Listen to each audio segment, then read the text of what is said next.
Assalamualaikum warahmatullahi wabarakatuh. Iya.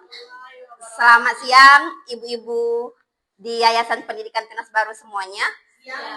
Iya. Pada hari ini kita ketemu lagi di sini dengan tujuan sebagai pengimbasan di materi coding. Yang saya bawakan ini adalah modul 3 yang berjudul Etika dan Resiko Kecerdasan Artifisial.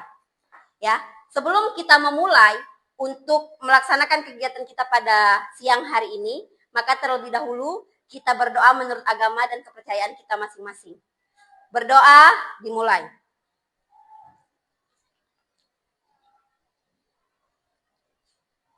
Berdoa selesai. Baiklah Bapak Ibu.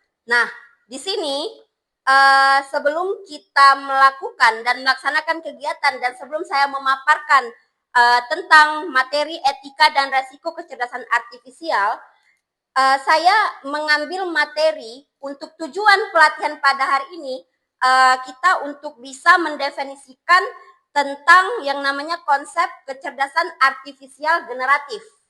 Dan di sini saya ambil pokok bahasanya adalah ruang lingkup dan definisi teknologi kecerdasan artifisial. Lalu yang kedua, ini adalah prinsip kerja teknologi kecerdasan artifisial generatif. Nah, sebelum kita memulainya, baiknya kita untuk melaksanakan ice breaking terlebih dahulu agar ibu-ibu semuanya di sini fokus untuk mendengarkan dan menjadi fresh kembali, menjadi segar kembali. Baiklah Bapak Ibu, di sini saya akan berikan ice breaking terlebih dahulu, yaitu tentang body percussion ya. Baik, di sini nanti kan ada gambar. Ada gambarnya, kalau kita posisinya duduk aja, relax aja ya ibu-ibu. Di sini ada gambar. Nah, nanti kalau yang ada tanda tangan seperti ini, kita ikuti aja. Kalau dia seperti ini berarti kita pegang paha kita dua-dua dan kemudian seperti ini. Kita ikuti sampai habis. Dan ingat, ibu-ibu harus fokus untuk melaksanakan ice breaking ini. Baru kita bisa lanjut untuk melanjutkan materi kita pada hari ini.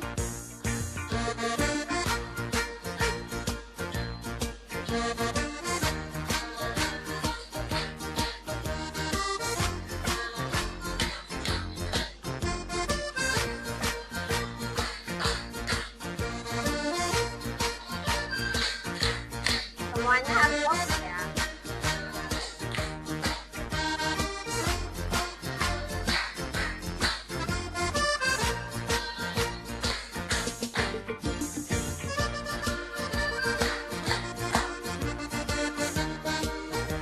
Putarnya ke dalam, ya.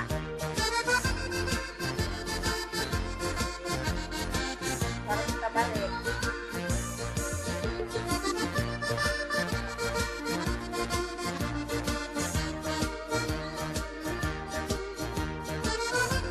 Ke dalam ya, ke dalam.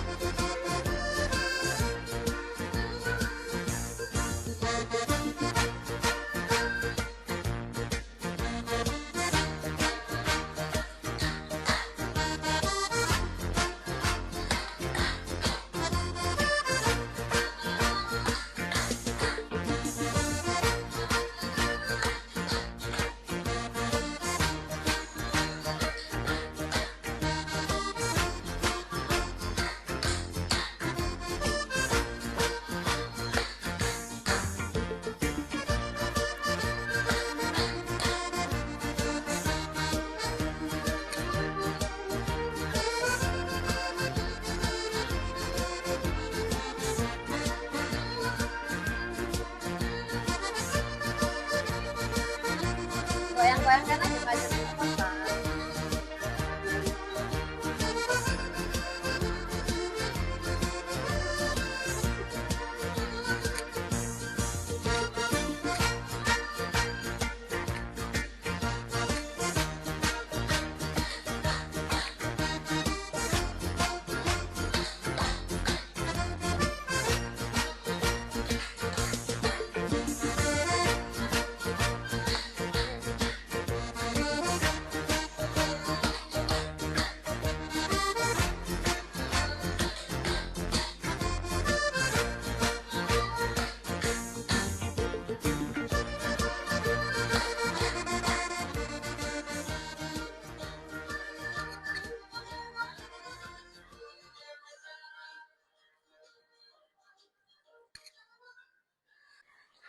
Kira-kira ibu-ibu tahu nggak apa sih sebenarnya itu kecerdasan artifisial atau yang disingkat dengan KA atau kalau di Inggris kan dia Generative Artificial Intelligence.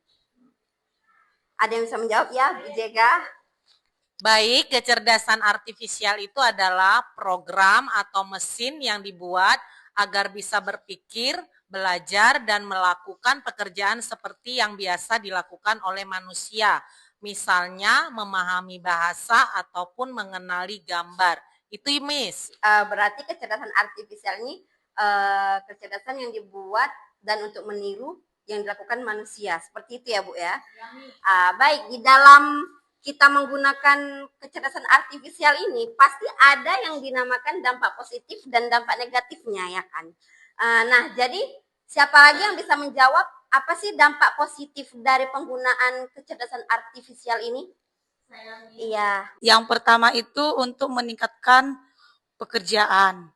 Contohnya itu dalam penggunaan asisten virtual, yaitu untuk membantu kita membuat jadwal dan juga mencari informasi dengan cepat. Yang kedua itu ada meningkatkan keamanan. Contohnya pengenalan wajah. Dan bisa juga pengenalan wajah ini dari HP atau secara otomatis. Ya, itulah dampak positif yang Bu Desli katakan bahwasanya bisa membantu kita untuk mengatur jadwal atau membuat pekerjaan, mempermudah kerjaan kita dan dari segi pekerjaan. Tapi kalau dari segi keamanan bisa meniru atau mengenali wajah kita bisa yang digunakan dari handphone seperti itu. Nah, itu untuk dampaknya positif. Jadi untuk dampak negatif itu bagaimana? Siapa lagi yang bisa menjawab ibu-ibu di sini? Oke. Lause. Dampak negatifnya itu bisa jadi kehilangan pekerjaan. Karena ada beberapa pekerjaan yang bisa digantikan oleh AI. Dan juga ada isu privasi. Karena AI ini kadang mengambil data pribadi kita sebagai bahan mereka. Jadi bisa jadi menjadikan penyalahgunaan informasi. Iya. Jadi dampak negatifnya kita bisa kehilangan pekerjaan. Yang satu lagi itu adalah isu privacy karena AI kecerdasan artifisial ini bisa mencuri data-data kita. Dia kumpulkan dulu, kemudian dia bisa ambil data pribadi kita. Nah, sebenarnya ini tidak lagi kita katakan AI, tapi kita bilangnya kecerdasan artifisial atau KA atau KA. Karena kalau AI dia jatuhnya ke bahasa Inggris seperti itu. Nah, baik, untuk ibu-ibu semua kita beri tepuk tangan karena sudah tiga guru yang bisa menjawab apa yang saya tanyakan. Pertanyaan memotivasi. Beri dulu applause-nya untuk ketiga guru ini dan untuk kita semua.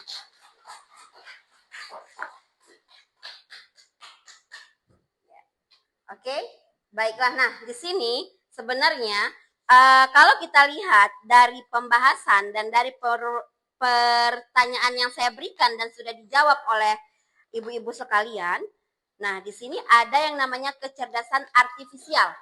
Jadi kecerdasan artifisial generatif dan implementasinya ini adalah konsep luas, ya konsep luas tentang mesin yang bisa melakukan tugas-tugas yang mana biasanya itu tugasnya itu membutuhkan kecerdasan manusia, ya.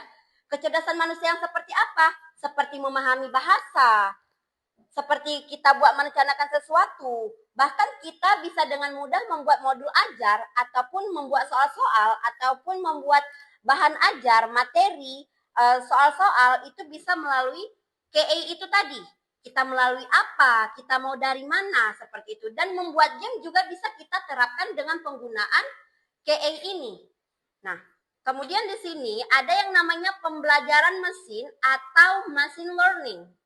Ya, machine learning ini adalah salah satu cabang atau pendekatan KE di dalam KE yang memungkinkan mesin itu belajar dari data tanpa adanya program yang secara eksplisit, ya seperti itu. Jadi dia nggak terprogram lagi, dia belajarnya dari data. Nah, dari machine learning ini dia dikembangkan lagi menjadi deep learning. Nah, kalau yang kita lihat deep learning itu di bahasa Indonesianya itu adalah pembelajaran mendalam. Machine learning sama deep learning atau pembelajaran mesin sama pembelajaran mendalam ini sama-sama membutuhkan data yang cukup besar.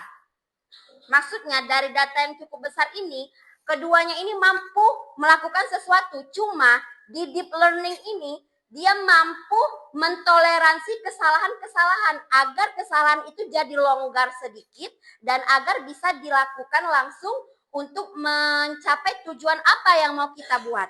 Di sini setelah itu deep learning ini dikembangkan lagi menjadi kecerdasan artifisial generatifnya atau Gen AI kalau kita bilang. Kalau di Inggrisnya seperti itu. Nah, di sini ada beberapa contoh daripada KA ini. ChatGPT, misalnya Gemini, Canva, Python itu banyak sebenarnya yang bisa kita lakukan, yang bisa kita gunakan.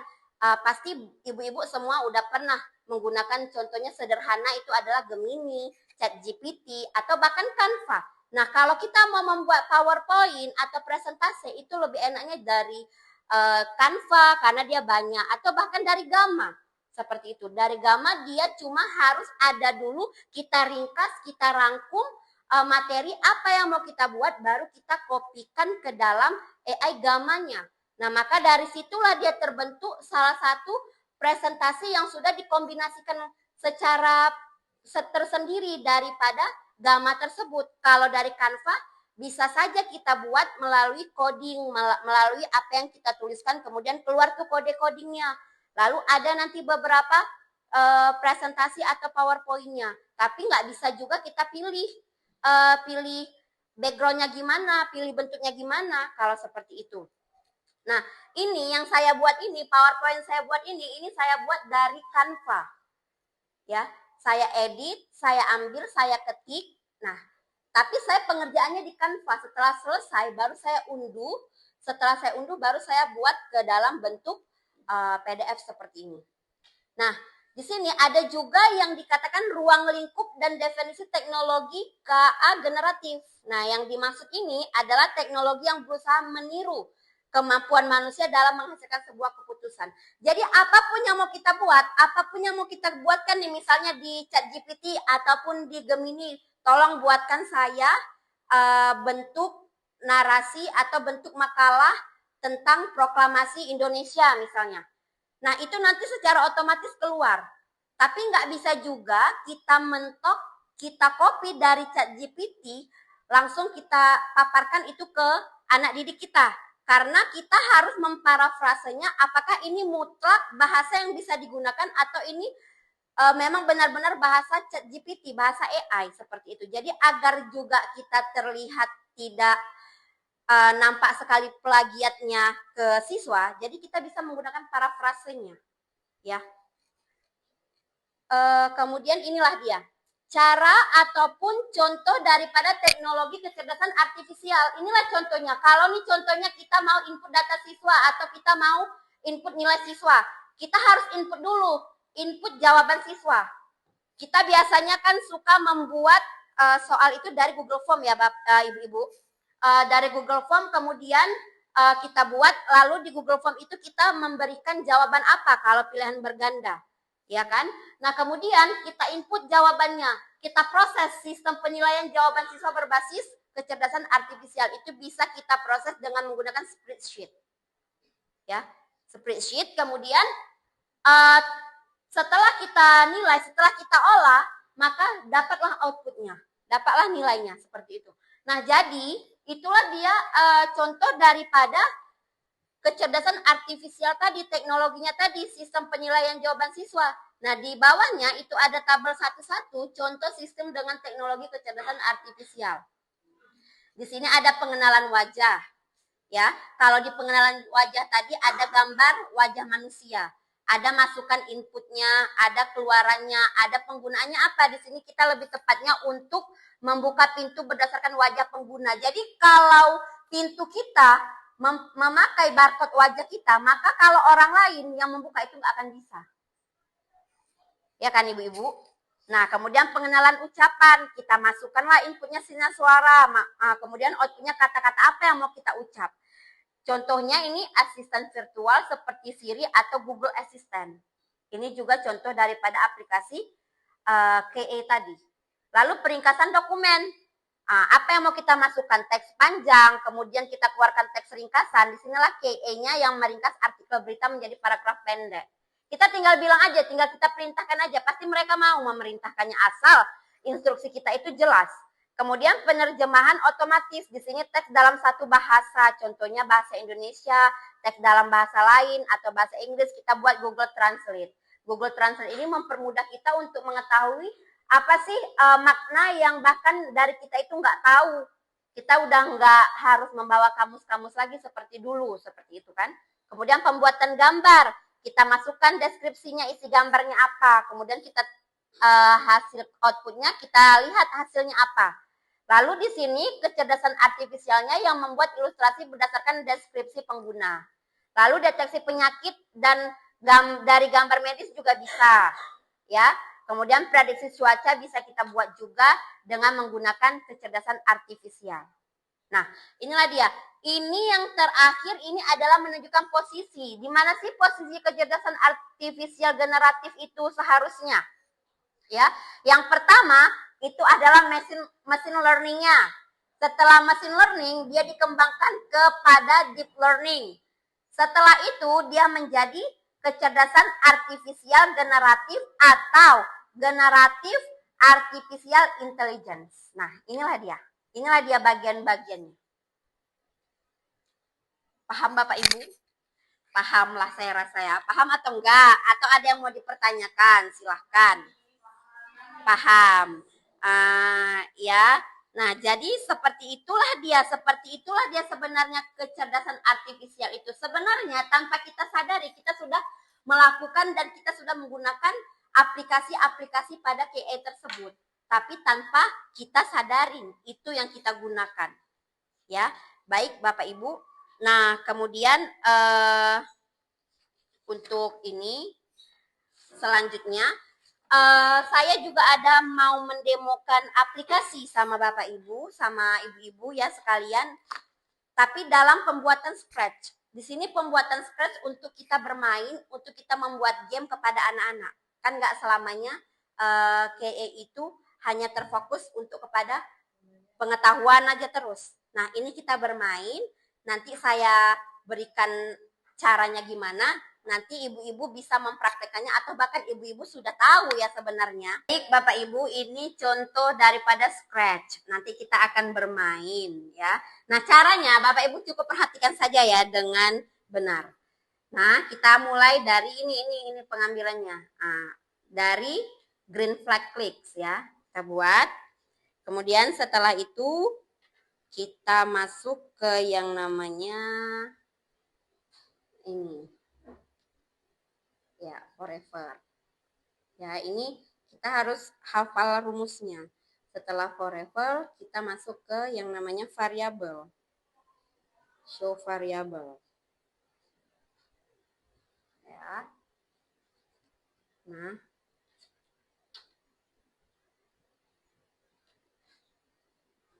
kemudian ini kita ganti dulu. Saya mau buat apa ya? Misalnya saya mau buat permainan buah nih. Nah, buahnya buah orange. Ya. Ini saya hapus.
Nah, jadi inilah dia permainan yang bisa kita buat, masih di scratch. Dia harus pakai rumus sih, beribet. Ya, kalau Bapak Ibu mau sekali-sekali, bisa juga kita ambil referensi itu dari punya rumus-rumus punya orang, bisa juga kita tiru. Ya. Paham? Paham? Jadi ada pertanyaan? Nggak ada. Oke, baiklah kalau misalnya nggak ada pertanyaan, ini saya lanjutkan ya. Bapak Ibu, kelompoknya gimana? Ini ada berapa orang? 3, 6, 7, 8, 9. Ya, berarti ini 5 kelompok di sini, 2 orang lagi tambah ke sini, Desri sama Poppy, di situ biar aja 4. Nah, jadi kalian ibu-ibu harus mengerjakan ini. Dijawab, nanti biar kita buat untuk per kelompok itu ke depan ataupun presentasi. Nah, kalau ini permainan ini adalah permainan secara plak.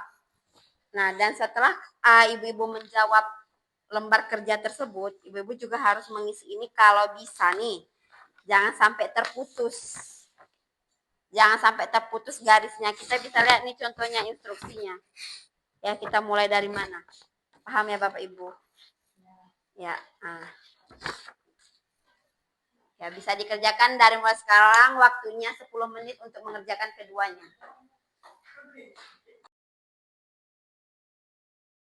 Baik, ibu-ibu kalau sudah finish, ya, kita lihat nanti setiap perwakilan dari kelompok ada memberikan jawaban dari apa yang sudah ibu-ibu kerjakan. Baik, yuk dari kelompok 1, siapa? Miss Poppy. 5 contoh teknologi atau aplikasi yang menggunakan KA. Yang pertama ada Google Maps. Yang kedua ada chatbot, layanan pelanggan, misalnya di aplikasi belanja online. Yang ketiga ada aplikasi penerjemah bahasa, Google Translate. Lalu ada yang keempat, filter wajah pada media sosial. Ada di Instagram, TikTok, dan Snapchat. Yang kelima ada asisten virtual. Ada Siri, Alexa, dan Google Assistant. Terima kasih. Baik. Nah, itu itu yang dikatakan dengan kelompok 1 chatbot ya, Google Translate ya. Nah, kemudian kita lanjut ke kelompok 2. Coba sih jelaskan kenapa itu dianggap sebagai kecerdasan artifisial.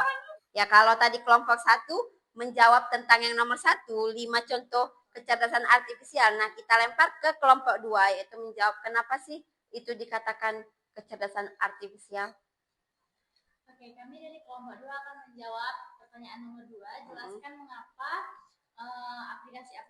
aplikasi-aplikasi tadi dianggap sebagai KA. Nah, aplikasi yang kami tuliskan sebenarnya itu adalah ChatGPT. Nah, kenapa ChatGPT ini dianggap sebagai KA? Karena ChatGPT ini digunakan untuk memahami dan merespon pertanyaan dari pengguna-penggunanya. Ya, oke, baik. Beri tepuk tangan untuk kelompok 2. Nah, lalu gimana tentang ini?